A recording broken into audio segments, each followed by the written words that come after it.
L'objectif de cette caravane est de mettre en lumière les rôles vitaux et les potentiels de ce chemin de fer. On a identifié les premiers potentiels de ce chemin de fer.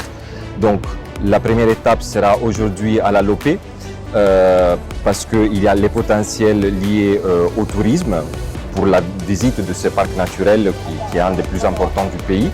Ensuite, demain, on sera à Lastrouville pour mettre en avant les potentiels et les activités qui déjà sont faites de transport de bois.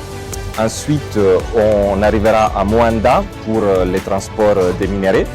Et on terminera à Franceville samedi avec des activités liées plus au côté social du chemin de fer. Cette caravane met en avant ces nouveaux projets qu'on vient de mentionner, qui représentent les premiers projets financés par l'Union européenne dans le cadre de notre approche Global Gateway.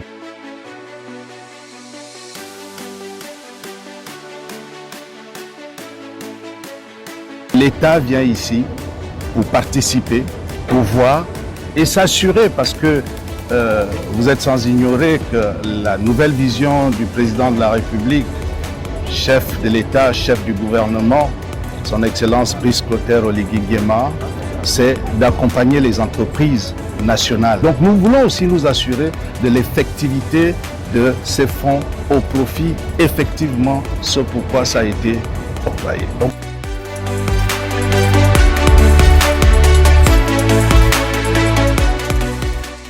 effectivement, dans le rail, l'Agence française de développement n'arrive pas dans le rail. Nous sommes partenaires depuis 2016 de l'État du Gabon et de la CITRAG pour soutenir quelque part la mise à niveau, la modernisation et la sécurisation du chemin de fer.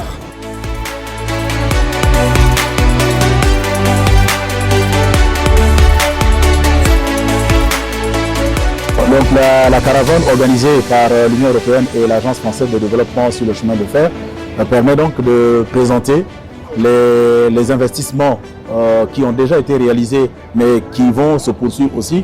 Parce que dans une première phase, nous avons eu le programme de remise à niveau de la voie ferrée dont l'objectif principal était de restaurer la capacité de la voie ferrée qui est de 16 sillons, donc 16 trains qui circulent chaque jour. On est aujourd'hui autour de 10 trains en moyenne, et donc atteindre la capacité de transport de 12 millions de tonnes.